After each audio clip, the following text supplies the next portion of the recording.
Joining us now, back with us, is the president of Parents Defending Education, Nicole Neily. Nicole, always a pleasure having you on. Nicole, you know, we've talked about school board parents now, one of the most powerful voting blocs in the country. It's now gotten so bad with lethal fentanyl pouring across the border. The CDC is advising parents to carry around Narcan. Watch this. K through 12 schools now are taking matters into their own hands, keeping Narcan on hand. Do you really think that that's what we've come to, that parents should consider carrying it themselves? Parents should consider carrying naloxone around to save their child's life or somebody else's life. It's, in my mind, it's like diabetes, you know, with insulin, and making sure you are always there to protect someone that might have an issue. If somebody's got an overdose, you've got naloxone that you can use. Seriously?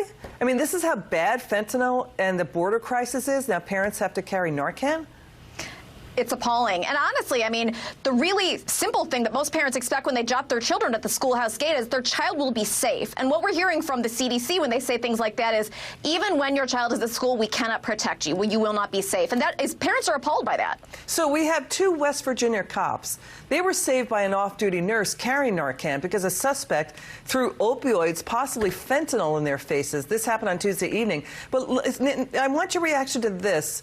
Nancy Pelosi, the speaker, says the president is still working on a plan to secure the border.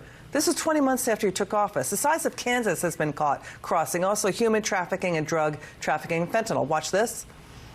Well, I believe that we have to have a secure border, and I think that we are trying to address, the president has a plan to address that. What's the plan? He's been in office for almost 2 years. It's a great question, and honestly, this administration's best is not good enough on this front. Again, parents want their children to be safe, and we feel that schools are prioritizing absolutely everything except for keeping our children safe. They're considering microaggressions more important than things like this, like keeping drugs out of our schools. So should parents be concerned about their children going trick-or-treating this Halloween? I mean, the government has been warning drug traffickers are targeting children to try to get them addicted to fentanyl with rainbow-colored fake pills to look like candy. Yes, it seems like they should. And unfortunately, these are things that parents don't want to worry about. On top of what curriculum their children are learning, you know, to worry about the kinds of candy that your kid is bringing home. I mean, this brings to mind kind of the panic of the 80s. It's horrifying. So we've got more than 2/3 of the 108,000 who died of drug overdoses. Children, that happened this year. Children, 18 to 45, rather, teenagers are now more likely to die from an opioid than from anything else. So that's what's happening too. I want you to listen to Bill Clinton say we do have a problem with what's going on with the border. Watch this. There is a limit to how many migrants any society can take without severe disruption and assistance. And our system is based much more on an assumption that things would be more normal. So even Bill Clinton is saying that, Nicole. I mean, we've seen parents at the border, you know, moving away. They're becoming either independent, libertarian, or Republican. What do you think?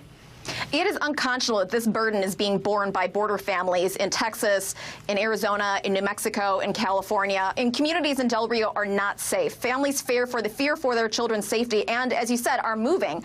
And for Democrats to turn a blind eye to this is appalling. And it's you know, it shows how hypocritical they are at the end. And you and I were talking about Virginia Governor Glenn Youngkin and what worked in his victory in Virginia. He's speaking out now again. Let's take a listen to this.